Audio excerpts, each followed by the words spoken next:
يقول الناظم العمري تذكر زمان كان فيه الطيب يذكر، وذاك المجتمع ما فيه منكر، وكل كان مشغول بحاله. عسى الله يسقي أيام البساطة زمان ما تلوث بالوساطة، وكان الجار بالجار ارتباطه، وكان الوصل ممدوده حباله، وكانوا في منافعهم سوية إذا نادوا بعضهم ما تعيا، ولا من قيل هيا قال هيا على درب المكارم والجماله. وكان الشخص يسمع قول عمه إذا ناداه حالا راح يمه، يلبي لو طلب روحه ودمه، وهذا سلم رواد الشكاله. عسى الله يسقي أيام البساطة زمان ما تلوث بالوساطة، وكان الجار بالجار ارتباطه، وكان الوصل ممدوده حباله. نهار العيد يلتم الجماعة على ضحك وسواليف وطاعة، وزاروا بعضهم في نصف ساعة ولو ما يشربون إلا بياله. وكان الغيث ينزل كل ليلة نرى المطلع لنا سلسلة، وصارت الأرض بالخضرة جميلة، وشكل العشب من شفه سعاله.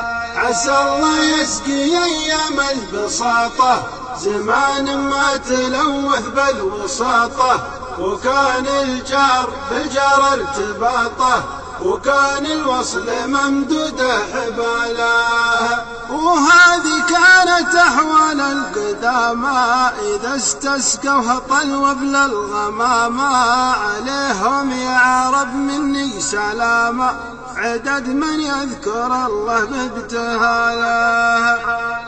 وفي هذا الزمن قل التراحم بعد ذاك التواصي والتلاحم، على العصيان يا كثر التزاحم إذا قفا شر جا شر بداله. عسى الله يسقي أيام البساطة زمان ما تلوث بالوساطة، وكان الجار بالجار ارتباطه، وكان الوصل ممدوده حباله. كثير الناس يهوون التقاطع بعد ما كان نجم الوصل ساطع، بارز سيف الحسد مسلول قاطع، كثير من هاجر عمه وخاله. ويا كم واحد يحسد قريبه على شانه تغانى يا مصيبه، ما وده اخوه يتهنى نصيبه، تشوفه ينتظر ساعة زواله. عسى الله يسقي أيام البساطة زمان ما تلوث بالوساطة، وكان الجار بالجار ارتباطه، وكان الوصل ممدوده حباله. وحنا في زمان وضعه الشر تغلب في طباعه داعي الشر، قليل ما تجد لك كلمة بشر فقدها الرجل حتى في عياله.